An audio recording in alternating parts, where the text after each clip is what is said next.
The memory of the victims of Russian crimes in Bucha on the 4th anniversary of the city's liberation from the occupiers was honored by the President of Ukraine, Volodymyr Zelenskyi, as well. He reminded everyone of the mass killings of civilians, among whom were both adults and children. The bodies of many of the dead were found in mass graves. These events became some of the most horrific evidence of the war and of Russian aggression against Ukraine, the President noted.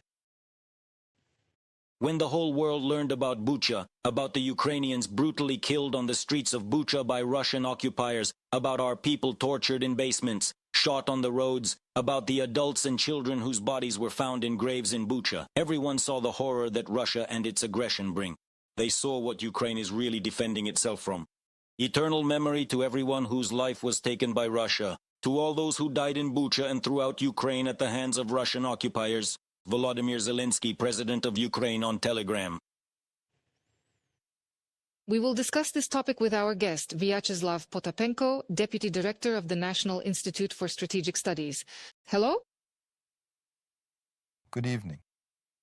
Vyacheslav, so the head of the Ukrainian Ministry of Foreign Affairs, Andriy Sebiga, while welcoming important guests at the Kyiv train station this morning, especially the Minister of Foreign Affairs of the European Union, Kaja Kallas, pointed out that such a strong European presence on this day demonstrates that justice for this and other Russian atrocities is inevitable.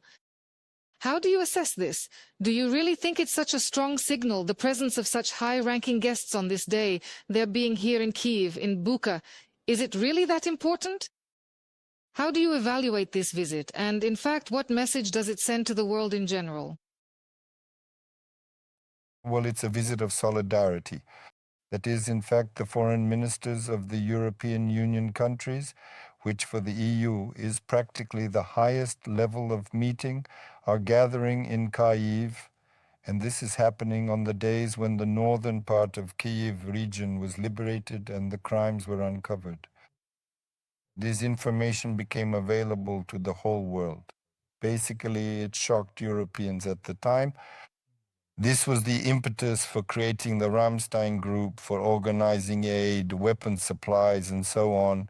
That whole situation, so to speak, in which Ukraine found itself regarding the support for granting it candidate status for EU membership began to take emotional shape precisely after the events in Bucha. That is why they are important both for the countries of the European Union and for Ukraine, and they demonstrate the continued solidarity and support from the EU. 23 foreign delegations took part in the summit dedicated to the events in Bucha. Last year, the participants of the summit signed a joint statement on the need to investigate every war crime committed by the Russian Federation, to punish those responsible and to prevent such tragedies from happening again. President Zelensky thanked the participants of the current forum for keeping the world's attention focused on Ukraine. He especially emphasized the need to overcome the apathy and skepticism that many people now feel toward the very concept of international law. We are very grateful for your support and for the fact that today you are with the Ukrainian people right here where it matters and where it hurts. We are grateful that you do not allow the world to shift its focus away from Ukraine or to forget about the war that Russia has unleashed in the very heart of Europe. What has happened in Ukraine is a tragedy that could be repeated in any other European country if our unity is insufficient, if our resolve is lacking, and if Russia is not held fully accountable for everything it has done. We still can and absolutely must restore the strength of the values of human life, freedom, truth, and most importantly, justice.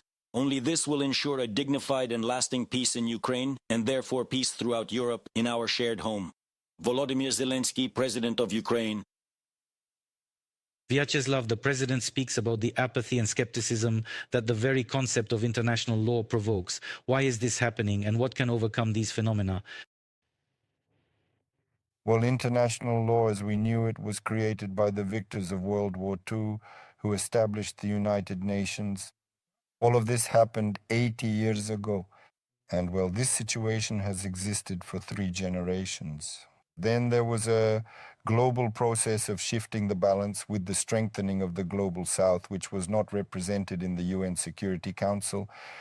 That is, many of the former victors' share of the global pie has decreased, right? Their influence has diminished, both military and economic. And many countries, well, for example, such as India, Indonesia, Brazil, Mexico, and so on, they have taken on new roles, and they also want to influence the shaping of global politics. Since it turns out that a significant portion of the world's population disagrees, and those former victors have stopped dominating, the world has entered a new period of conflicts, many of which are called the Second Cold War, some call it the Third World War, the Fourth World War, and so on. And undoubtedly new rules will be established as a result of this series of conflicts. When the victors are determined, they will be able to dominate the defeated and force them to accept the victor's terms, and these terms will be adopted as law. So in general, this kind of situation repeats itself periodically in the world. And now we are in this difficult period when the former victors are no longer victors, and everyone is waiting for new victors and new rules. That's how it is. It is also crucial to keep in mind that this visit was not just symbolic. Furthermore, a wide variety of complex issues regarding the tribunal were thoroughly discussed and addressed as well. And the EU High Representative for Foreign Affairs and Security Policy, Kaja Kallas, noted that Russia still does not agree to peace, while Europeans are constantly preparing for various threats from the Kremlin. According to Kallas, Moscow is not striving for peace and is only pretending to negotiate. Therefore, international pressure should be used to force the Russians to change their tactics. And how would you assess, at what stage, so to speak, are the European leaders in particular and those representatives of the EU foreign ministers who have arrived today to force Russia, as Kallas says, to change its tactics? At what stage do you think they are? What has been done for this?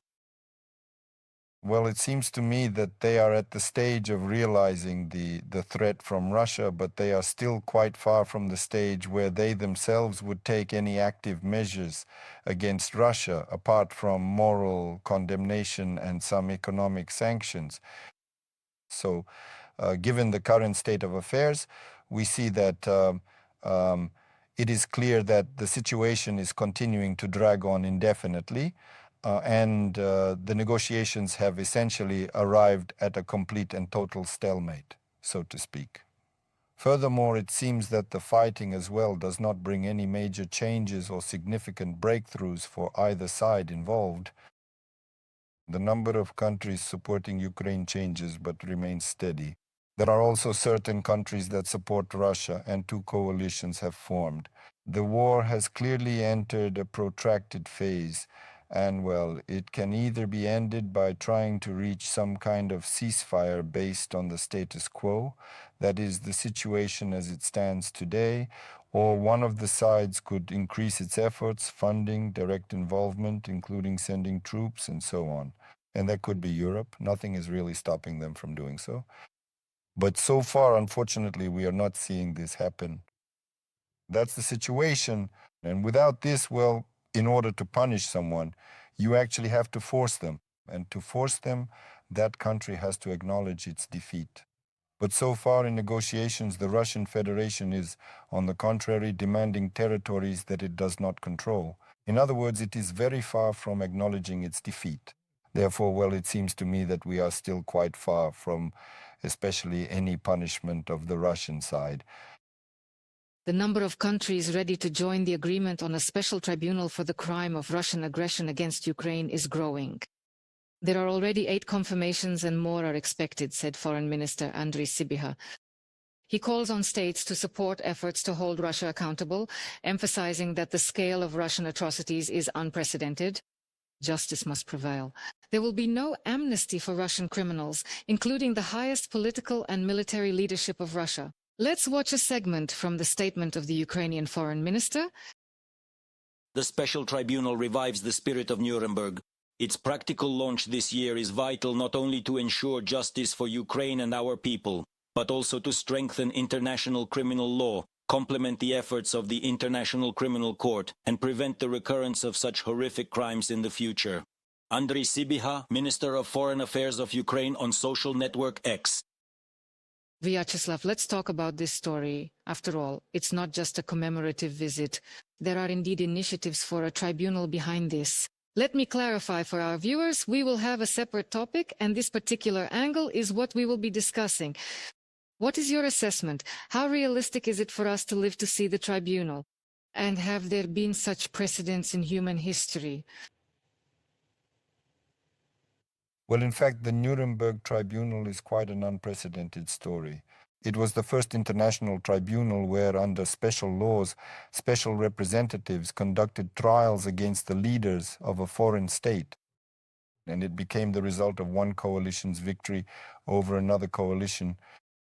And at that time, it was the largest world war, which so far we have not experienced in such a format. Yes, although many experts say that it is already kind of beginning, that is why, in fact, Ukraine needs to collect evidence and why Ukraine may receive some form of compensation and why certain political figures of the Russian Federation may be deprived of their rights or perhaps over time even convicted. Well, for now, as I understand it, only in absentia.